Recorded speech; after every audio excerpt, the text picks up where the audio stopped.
सोलापूर गुळवंची तालुका उत्तर सोलापूर येथे विजेचा करंट पाण्यात उतरल्याने पाण्यात गेलेल्या जवळपास 24 म्हशींचा मृत्यू झाला आहे। हा प्रकार वीज वितरण कंपनीच्या अलगर्जीपणामुळे घडला असून संबंधित पशुपालकाला त्यांच्या म्हशीची तातडीने आर्थिक नुकसान भरपाई मिळावी अशी मागणी आता ग्रामस्थातून केली जात आहे। गुळवंची येथील पशुपालक अरिदास बजनावळे आणि विष्णू बजनावळे यांच्या मालकीच्या 24 म्हशी होत्या। गुरुवारी त्या नेहमीप्रमाणे चराईसाठी गावातून बाहेर जात असताना गावातच असलेल्या ओढ्यात उतरल्या, मात्र विजेची तार तुटून त्या ओढ्यात पडली होती। त्यामुळे ओढ्यात साठलेल्या पाण्यात करंट उतरला होता। याची कल्पना पशुपालक बजनावळे यांना नव्हती। ते लक्षात येईपर्यंत पाण्यात उतरलेल्या म्हशी गतप्राण झाल्या होत्या।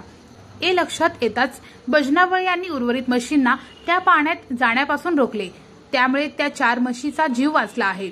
या घटनेची तात्काळ कल्पना महसूल प्रशासनाला देण्यात आली असून महसूल प्रशासनाने पंचनामा करून नैसर्गिक आपत्तीमधून या संबंधित पशुपालकाला तातडीने आर्थिक मदत करावी अशी गुळवंची ग्रामस्थांनी मागणी केली आहे।